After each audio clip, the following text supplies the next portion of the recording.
You know how Git works, right? Sorta. Kinda. Not really. Please ask someone else. That's all of us. Git is how we build things, and Netlify is one of the best ways I found to build those things quickly for the web. Netlify's Git-based workflows mean that you don't have to play slap and tickle with integrating arcane nonsense and webhooks, which are themselves about as well understood as Git. Give them a try and see what folks ranging from my fake Twitter for pets startup to global Fortune 2000 companies are raving about. If you end up talking to them, because you don't have to, they get why self-service is important, but if you do, be sure to tell them that I sent you and watch all of the blood drain from their faces instantly. You can find them in the AWS Marketplace or at www.netlify.com. Netlify.com. Something I noticed in the recent AWS earnings call was how AWS counts customers. Given that they've been public about having millions of customers, this does naturally lead to some interesting questions.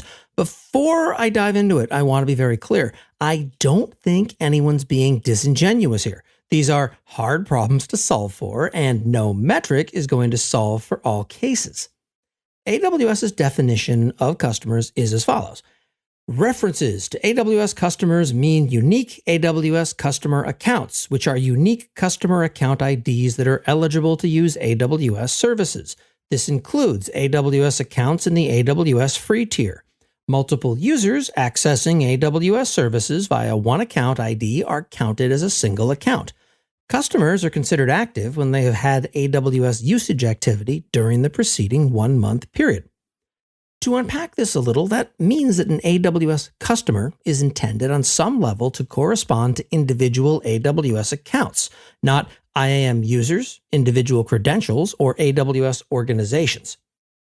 That translates to meaning that my own company, the Duckbill Group, with 11 employees, counts as roughly 13 AWS customers, whereas I'm something on the order of 40 customers personally, because it's been a weird and long few years for my AWS accounts. Conversely, a client of ours who employs thousands of engineers full-time counts as approximately 4 AWS customers, give or take.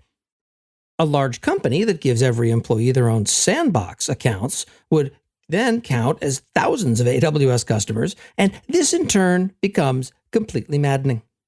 So let's be clear. Since there's no industry-wide accepted definition, there's no way you're going to be able to compare apples to oranges in any reasonably effective way.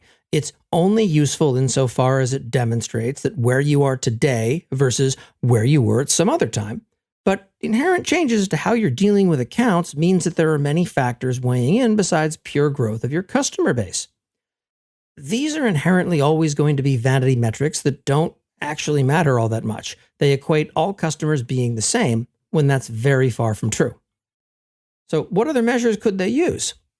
Some folks have suggested that each IAM, or Identity and Access Management, user count. I don't think this works for a variety of reasons. Does every engineer that a company hires count as a new AWS customer? I sure hope not. Let's also not forget that it wouldn't count effectively for single sign-on users, folks who stubbornly insist on using the root AWS account for everything. No, don't do it.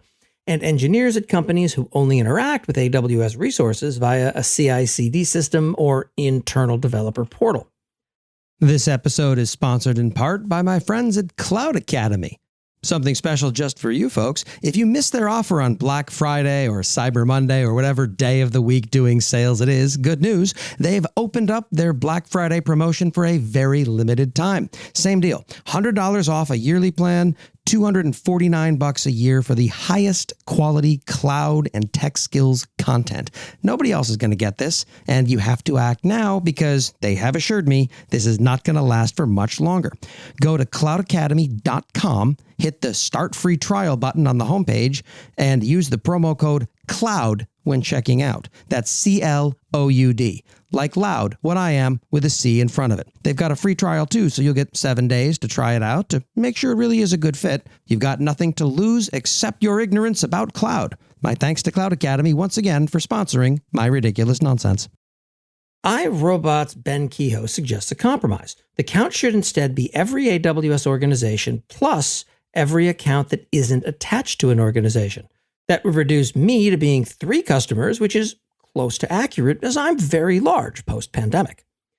I think Ben's closest to correct when he says that every organization plus unlinked organizations should count.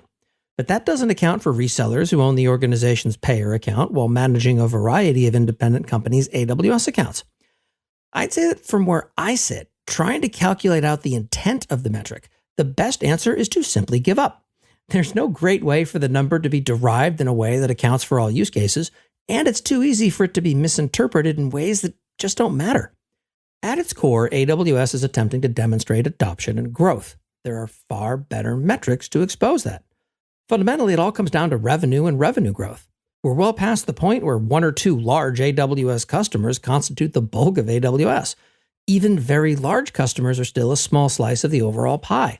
And to its credit, AWS hasn't, at least anywhere that I've seen, cited this metric as anything other than millions of customers, which I'd absolutely accept once you factor in all of the learner accounts out there in the world.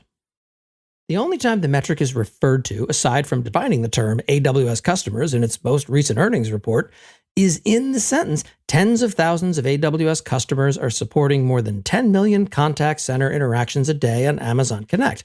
I think it's fair to say that Amazon Connect has tens of thousands of companies using it for various things. It's not the sort of service that's going to turn up by accident in a bunch of test accounts like S3 or data transfer will. I therefore suggest that this metric isn't useful to anyone. Effectively, every company is an AWS customer somewhere, and continuing to focus on this metric will merely serve to chart the growth of the overall IT sector and its customers.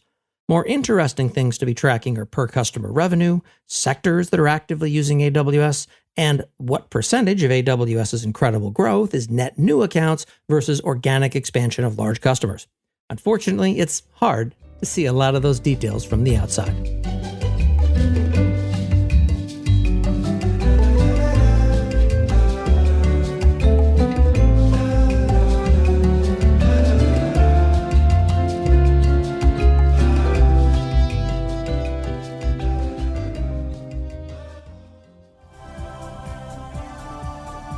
This has been a Humble Pod production. Stay humble.